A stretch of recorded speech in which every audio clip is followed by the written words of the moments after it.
ఈరోజు అన్న క్యాంటీన్ తో ఆకలికి ఫుల్ స్టాప్ పెట్టింది తెలుగుదేశం జనసేన భారతీయ జనతా పార్టీ ప్రభుత్వం. గతంలో చంద్రబాబు నాయుడు గారు ముఖ్యమంత్రి ఉన్నప్పుడు 2018లో అన్న క్యాంటీన్ ప్రారంభించడం జరిగింది.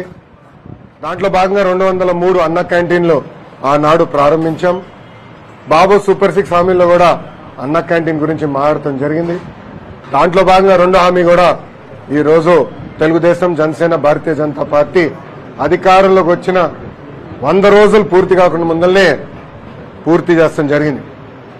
ఆగస్టు 16న 100 అన్న క్యాంటీన్లు ప్రారంభించాం. మిగతా అన్న క్యాంటీన్లు కూడా యుద్ధ ప్రాతిపదికంగా మేము ప్రారంభిస్తాం. గతంలో మనం చూసాం, జగన్మోహన్ రెడ్డి గారు ముఖ్యమంత్రి అయిన తర్వాత ఒకే ఒక సంతకంతో అన్న క్యాంటీన్ కి ఫుల్ స్టాప్ పెట్టారు. ఆనాటి మున్సిపల్ అడ్మినిస్ట్రేషన్ శాఖ మంత్రి గారిని కౌన్సిల్లో నేను నిలదీసినప్పుడు 2019 సెప్టెంబర్ అక్టోబర్లో మేము మళ్ళీ అన్న క్యాంటీన్ ప్రారంభిస్తాము అని ఆయన చెప్తాం జరిగింది. ఫ్లోర్ ఆఫ్ ద హౌస్ లో చెప్తాం జరిగింది. కానీ నాకు ఊసే లేదు. ఎప్పుడన్నా అడిగితే ఖర్చు ఎక్కువ అవుతుందంటారు. ఈ సభాముఖంగా ప్రజలందరూ విషయం ఆలోచించుకోవాలి. జగన్మోహన్ రెడ్డి గారు ఆయన ఫోటో మన ఇంటి పట్టాలు భూ పట్టాల పైన అదేవిధంగా సర్వే రాళ్లపైన వేసుకునేదానికి సుమారుగా 700 కోట్ల రూపాయలు ఖర్చు పెట్టారు.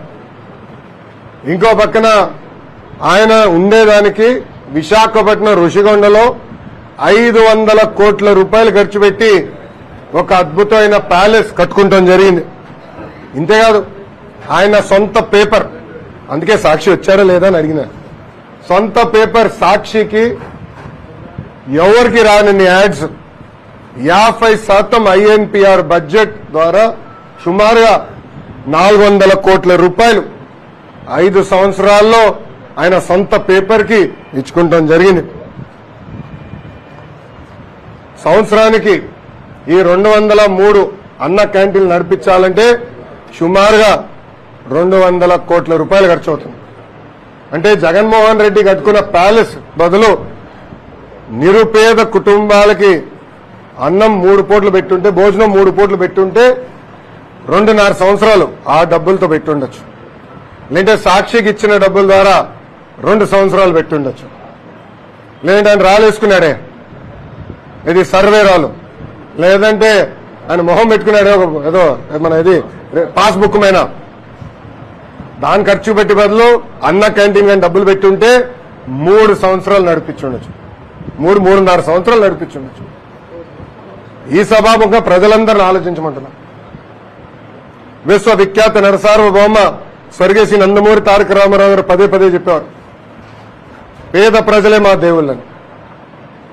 నాడు నేడు ఎప్పుడు తెలుగుదేశం జనసేన భారతీయ జనతా పార్టీ నిరుపేద కుటుంబాల గురించి ఆలోచిస్తుంది. దాంట్లో భాగంగా మూసేసిన అన్న క్యాంటీన్ తిరిగి మేము ప్రారంభించాం. ఈరోజు నాకు ఎక్కడ బాధ వేస్తుందంటే, వైకాపా పార్టీకి చెందిన ఒక ఎమ్మెల్యే పేదవాళ్ళని ఎగతాళి చేస్తూ బిచ్చగాలని ప్రశ్నించారు. చాలా బాధ వేస్తుంది. మీరు చేతగానోళ్ళు, మీరు నిరుపేద కుటుంబాలకి 3 పూట భోజనాలు పెట్టలేని అసమర్థులు.